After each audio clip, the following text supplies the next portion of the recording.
Howdy, folks. Welcome back to the Steampunk Desperado channel. As most of you probably know, the Hugo is one of the top two awards in science fiction and fantasy. The other award, the Nebula, is chosen by members of the Science Fiction Writers Association. But the Hugo is chosen by fans. As to which fans, it's anyone who buys membership to the annual Worldcon convention. N.K. Jemisin is notable in that she won the Hugo Award in 3 consecutive years for books in the same series. Other writers have had that many wins, notably Robert Heinlein, but never in such a short period. She was also very critical of sci-fi fandom, saying, among other things, that we are racist as F. You know what I mean. Perceiving this as an insult, I avoided reading her books until this year. Plainly, other fans didn't react in this way. I finally decided that given my commitment to judging a writer's work on its merits rather than his or her opinions, I had better check it out. I'd better judge it on its merits. Did this unprecedented string of awards stem from the quality of her work, or were there other factors at play?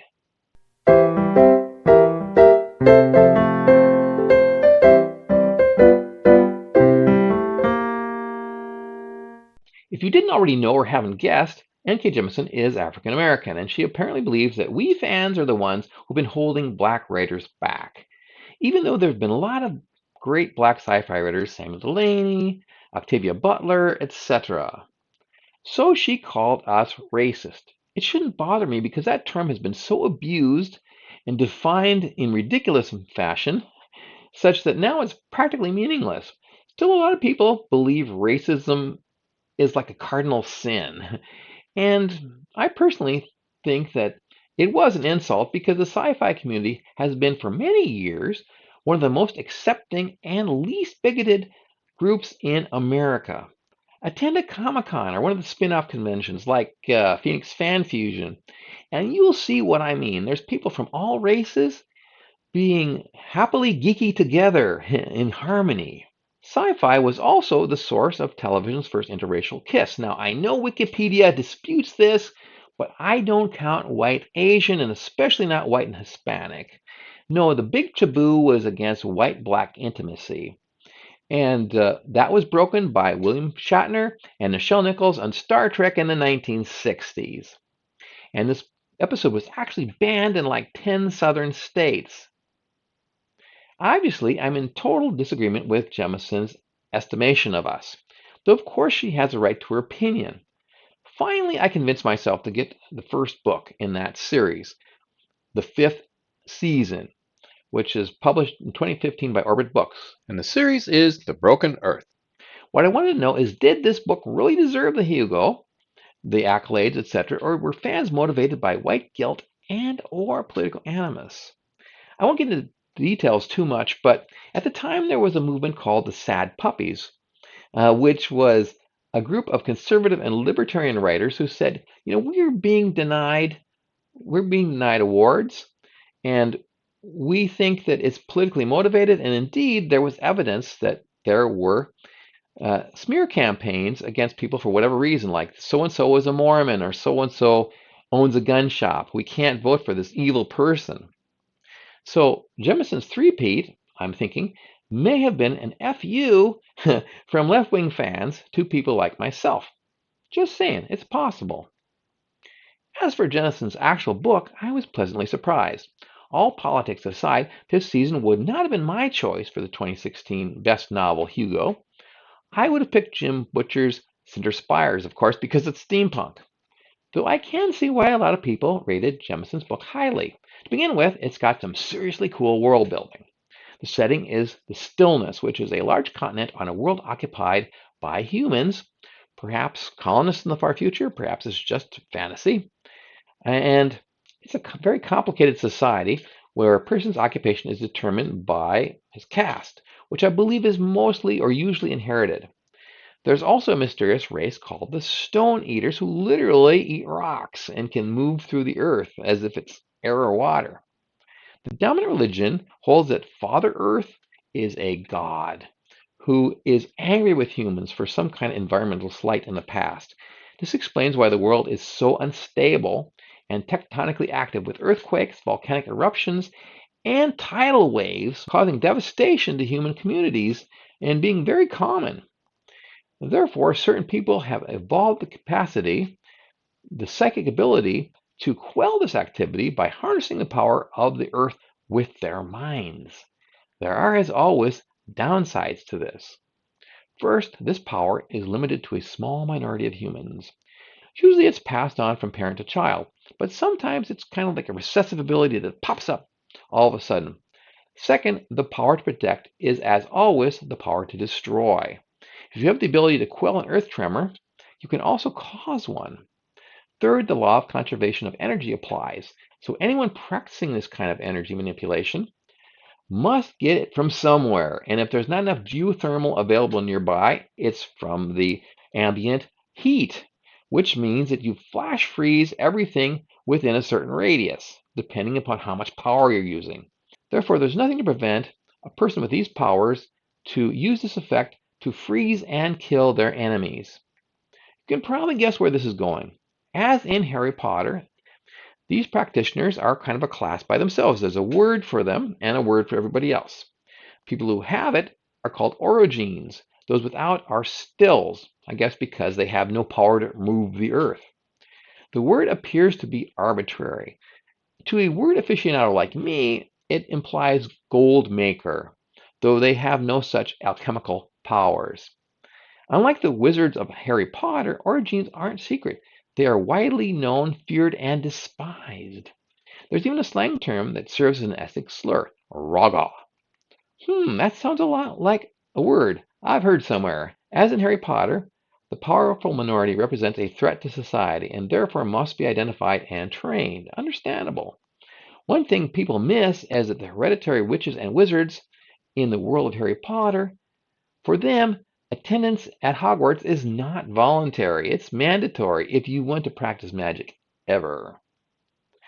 Thus, it is for the Orogenes, although their training school is called the Fulcrum, and they don't have the option of not using their powers because they're to some extent involuntary.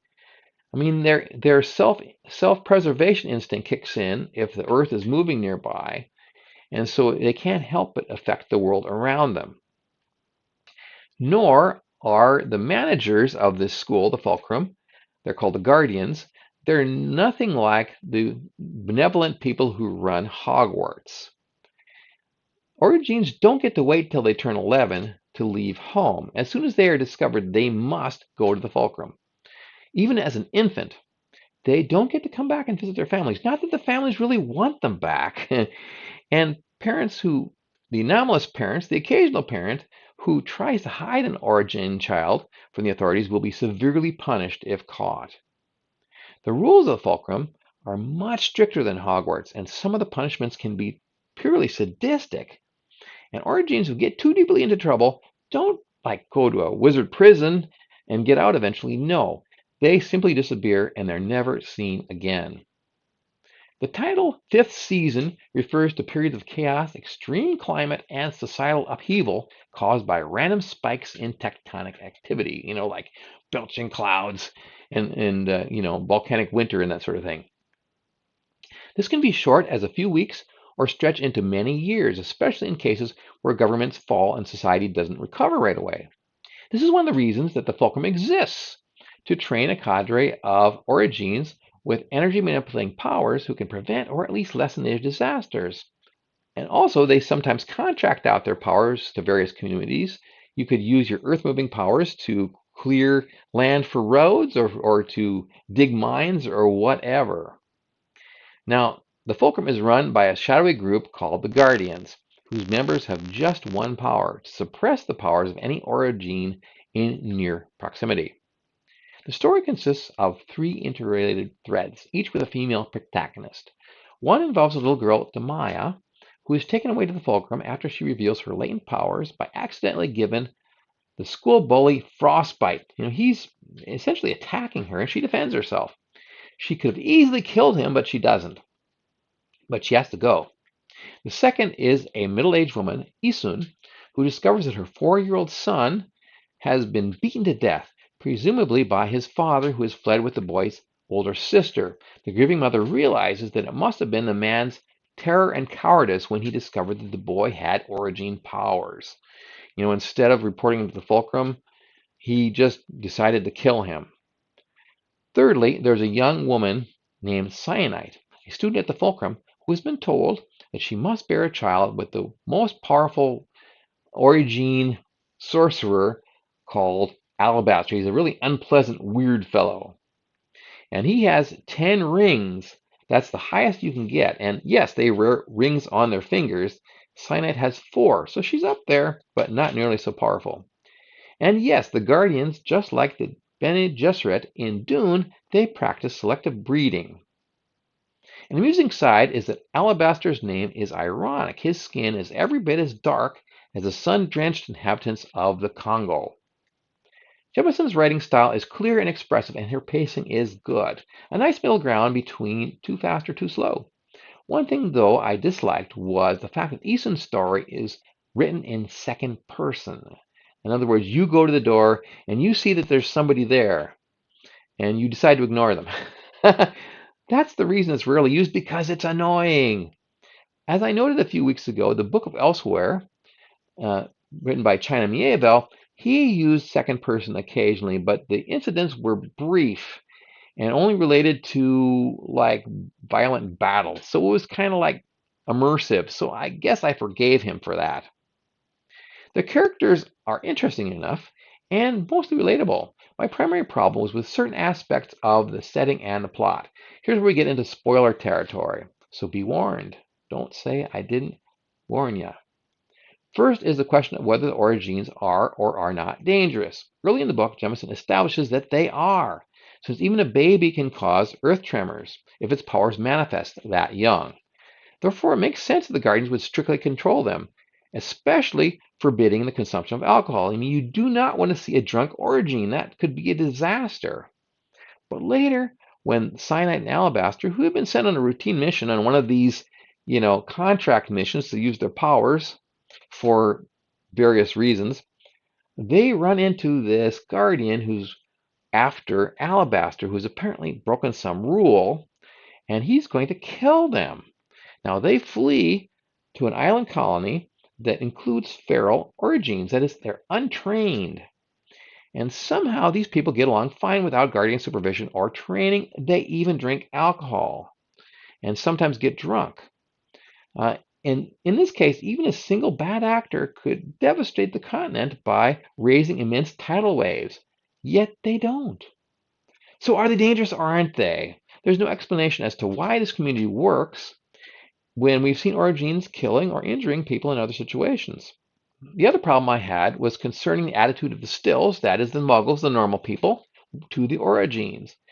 The protagonists make it clear that the stills hate them. Some of them even try to kill them randomly. Now, it's natural that they'd fear the origins due to their mysterious and awesome powers.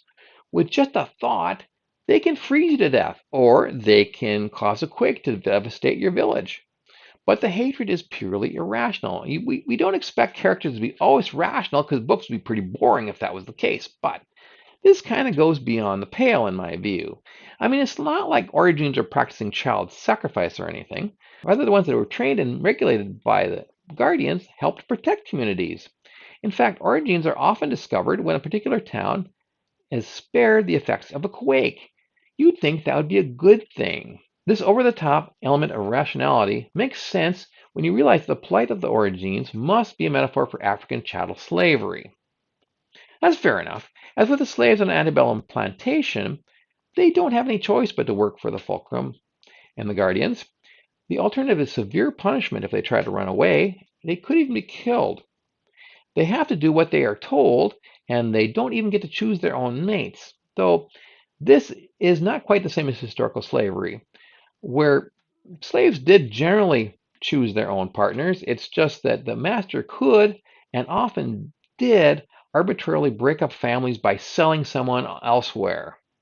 As for the business about the origins being universally hated by all the stills, I assume this is a metaphor for racism in America. Though there certainly is still prejudice in this country, unfortunately, I personally don't know any white folks who actually hate black people.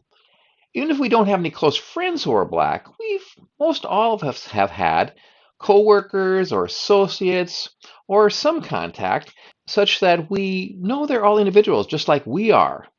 We may be reluctant to venture into certain Black neighborhoods, but caution is not the same as animosity. Jemisin was born to affluent or at least middle class parents in Iowa City, Iowa, so perhaps she doesn't understand the white paranoia about crime. It's an interesting parallel, though, because if our genes were real, I would certainly fear them, though I wouldn't hate them.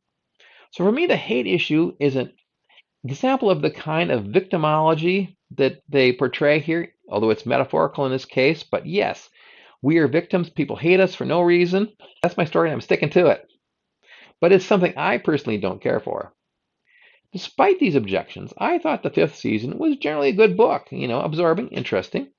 And though I do need to note the obligatory LGBT content.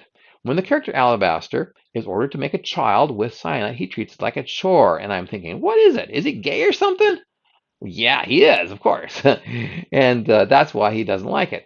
Now, gay characters have become almost mandatory in modern sci fi. The true hallmark of progressive virtue signaling, though, is to have a trans character. And of course, the fifth season has one. In this case, the fact that the character is trans and not a biological woman doesn't affect the story in the slightest. So I consider this to be pure virtue signaling. I also noted an interesting parallel to Samuel R. Delaney's Dahlgren, because later in the book, Cyanide and Alabaster meet a bisexual ship captain, also Argene. I bring this up because their ensuing polyamorous relationship is very reminiscent of Delaney's characters Lanya, Denny, and Kid, except that these characters are considerably older. So though I do consider the fifth season to be a relatively good book with an especially well crafted world, it's still not one of my favorites. I may or may not continue with the other books in the Broken Earth series, but I would like to see what happens to Alabaster and Cyanide. I suppose I'd recommend it to my fellow sci fi fans, but with reservations due to the victim narrative that I encountered. Now, it's metaphorical, so it's not quite so bad, but it's still there. This has been my review and analysis of N.K. Jemisin's award-winning 2015 novel, The Fifth Season. Please let me know what you think about it in the comments. Please like and subscribe. And also check out my works on Amazon.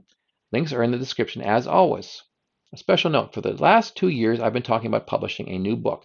And over the next few months, it's going to happen. It's a cyberpunk fairy tale called Hunter's Wager, and I will keep you posted on my progress, so look for that. For now, this is Steampunk Desperado saying adios amigos from the Steampunk Desperado channel, where the past meets the future and the present is extraordinary.